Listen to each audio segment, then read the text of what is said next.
ایک گاؤں میں چھوٹی سی لڑکی رہتی تھی۔ اس لڑکی کا نام عائشہ تھا۔ عائشہ بہت پیاری لڑکی تھی۔ عائشہ کے گھر کے پاس ایک باغ تھا۔ باغ میں بہت سارے درخت تھے۔ ایک درخت پر جھولا لٹکا ہوا تھا۔ وہ جھولا عائشہ کا تھا۔ عائشہ روزانہ جھولا جھولتی تھی۔ عائشہ کو جھولا بہت پسند تھا۔ عائشہ کی ایک سہیلی تھی۔ اس کا نام سمیہ تھا۔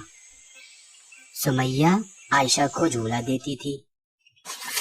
ایک دن سمیہ اپنے ماموں کے گھر چلی گئی۔ عائشہ جھولا جھولنے باغ میں آئی۔ عائشہ جھولے پہ بیٹھ گئی۔ عائشہ کو جھولے دینے کے لیے سمیہ وہاں موجود نہیں تھی۔ عائشہ جھولا نہ جھول سکی۔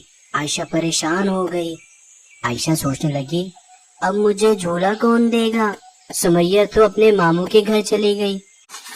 عائشہ کے پاس ایک چڑیا آئی۔ چوں چوں چوں، پیاری عائشہ پریشان مت ہو۔ چوں چوں چوں، میں تمہیں جھولا دوں گی۔ چوں چوں چوں، تم اچھی بچی ہو، تم سچ بولتی ہو۔ اچھے بچے ہمیشہ سچ بولتے ہیں۔ چڑیا عائشہ کے جھولے کو ہلانے لگی۔ عائشہ بہت خوش ہوئی۔